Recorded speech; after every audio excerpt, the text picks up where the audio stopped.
Olá, bom dia, sejam bem-vindos ao Café com Código e hoje estaremos trabalhando com um tema mega polêmico, minoridade penal. Mas afinal, o que acontece? O que realmente acontece quando um menor de 18 anos comete um crime grave? Ele é punido? O ECA se responsabiliza? No episódio de hoje nós vamos tratar sobre este tema. Bom dia! Sejam bem-vindos ao Café com Código! E dando continuidade ao tema de hoje, iremos falar sobre minoridade e imputabilidade. Então, a regra da imputabilidade do Brasil, que está presente no Código Penal, no artigo 27, onde estabelece um critério biológico para a imputabilidade. Ou seja, a pessoa que não completou 18 anos é considerada penalmente imputável. Então, o que isso significa? Não que ela não seja responsável por nada. Significa que ela não pode ser responsabilizada com base no Código Penal. Ou seja, ela não pode ser julgada e nem condenada à prisão como um adulto. Então, qual é a diferença crucial que nós iremos trabalhar aqui hoje? Maiores de 18 cometem crime e não respondem com o Código Penal. Menores de 18, eles cometem atos infracionais e respondem pelo Estatuto da Criança e do Adolescente, conhecido como o ECA. Então, guardem isso. No Brasil, a maioridade penal é 18 anos. Eu vou falar um pouquinho sobre o ato infracional, sabe? Quando um adolescente comete um roubo, o que acontece com ele? O termo jurídico para isso é crime. Só que o ato infracional é qualquer conduta que a lei penal descreva como crime. Mas se um adulto comete um roubo, um furto, é um crime. Agora, quando um menor de idade comete um roubo, um furto, é um ato infracional. Gente, também pega muito na questão de como esse adolescente ele vive, na situação que ele vive. Muitas vezes acontece por causa disso, né? Esses atos infracionais, por exemplo, quando é menor de idade, eles roubam ou traficam ou matam até, homicídio, né?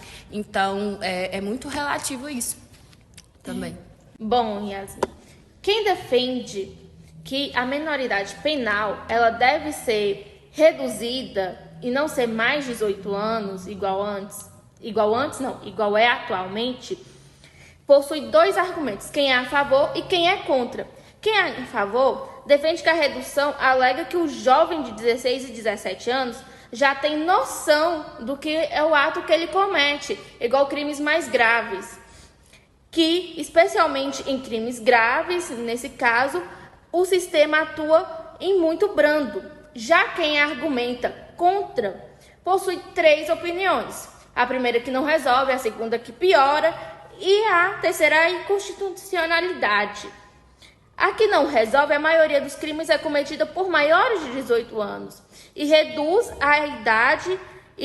a idade não impacta significativamente a segurança pública. Já quando fala que piora, coloca os adolescentes em presídios com pessoas adultas que cometeram crimes extremamente mais graves, enquanto este adolescente cometeu um crime apenas de roubo.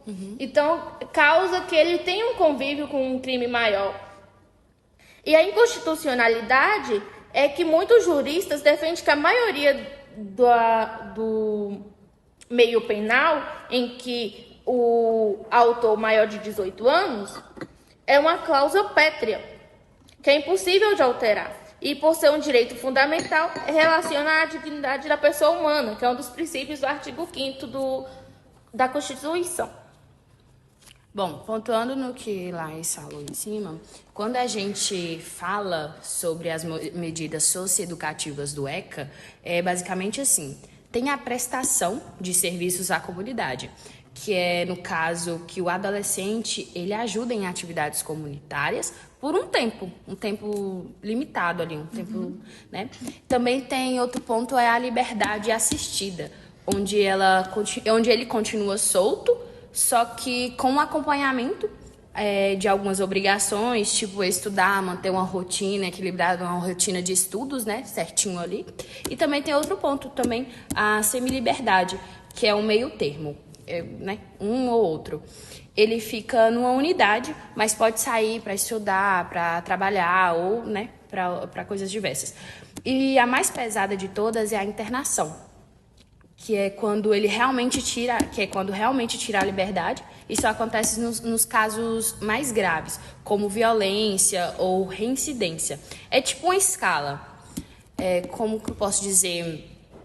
Ele começa leve e vai ficando mais séria conforme toda a situação, sabe? E também muitos dos crimes que esses jovens, quando cometem crimes, eles estão na sociedade, tipo assim, o ambiente que eles vivem, né?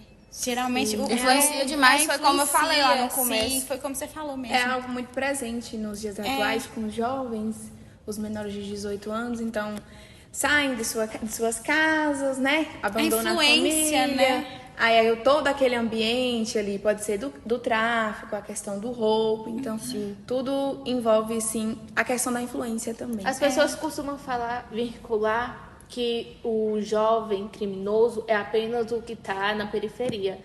Mas a gente vê muito jovem com padrão de vida altíssimo cometendo crime. Sim, e é coisa boba. Por exemplo, o Pedro Dom, ele no Rio de Janeiro, ele começou assim, tinha uma classe média e ele roubava dos ricos e ele era menor de idade, ele foi crescendo, aí ele entrou pro tráfico e começou uma vida mais de crimes mesmo, de criminologia. A gente viu aquele caso que a gente estudou também sobre aqueles jovens que agrediu aquela doméstica, Sim. confundindo ela com uma prostituta. Sim, a foi gente mesmo. estudou isso. Sim. Exatamente. Então, assim, os crimes com jovens, eles estão presentes. Só não é tão noticiado quanto os crimes com maioridade, mas os jovens que também cometem crimes são plausíveis. As pessoas pensam assim, é adolescente. Não comete. Claro que comete. Então é isso, gente. Nós finalizamos aqui mais um episódio do Café com Código. Um beijo para todos. Agradecemos o professor Edson. E é isso. Tchau, tchau. Tchau. Irei falar um pequeno relato de um adolescente de 12 anos que matou uma menina de 9 anos, conhecida como Raíssa Eloá Campelli, no centro de São Paulo. Não teve motivação do crime, o mesmo chegou a confessar para a polícia.